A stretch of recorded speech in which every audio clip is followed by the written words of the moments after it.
रिश्ते नाते जीते जी ही होते हैं, मृत्यु के साथ सब मिट जाते हैं। एक बार महर्षि नारद अपने शिष्य तुम्बरु के साथ कहीं जा रहे थे। गर्मियों के दिन थे।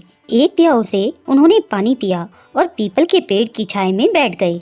इतने में एक कसाई वहां से 20-25 बकरों को लेकर गुजरा। उनमें से एक बकरा एक दुकान पर चढ़कर चारा खाने को लपक पड़ा। उस दुकान पर नाम लिखा था गोलूचंद सेठ। दुकानदार का बकरे पर ध्यान जाते ही उसने बकरे के कान पकड़कर 2-4 घूंसे मार दिए। बकरा मैं करने लगा। उसके मुंह से सारा चारा निकलकर गिर पड़ा।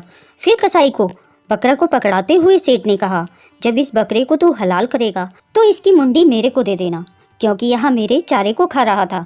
देवर्षि नारद ने जरा सा ध्यान लगाकर देखा और जोर से हंस पड़े। नारद जी के शिष्य ने उनसे पूछा, गुरुजी आप क्यों हंस पड़े?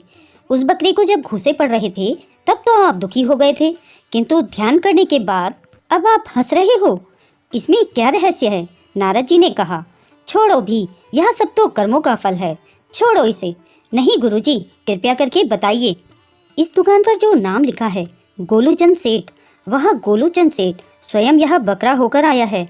यह दुकानदार गोलूचंद सेठ का ही पुत्र है। गोलूचंद सेठ ही मृत्यु के बाद इस बकरे के रूप में पैदा हुआ है और उस दुकान से अपना पुराना संबंध समझकर वह यहाँ पर चारा खा रहा था। उसके बेटे ने ही उसको मारकर भगा दिया।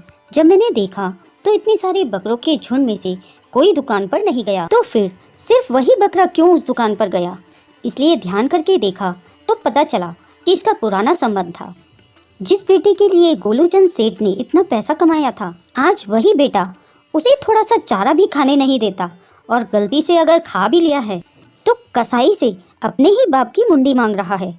इसलिए कर्म की गति और मनुष्य के मोह पर मुझे हंसी आ रही है कि अपने अपने कर्मों का फल तो हर प्राणी को भोगना ही पड़ता है, और इस जन्म के जितने भी रिश्ते नाते हैं मृत्यु के साथ ही मिट जाते हैं।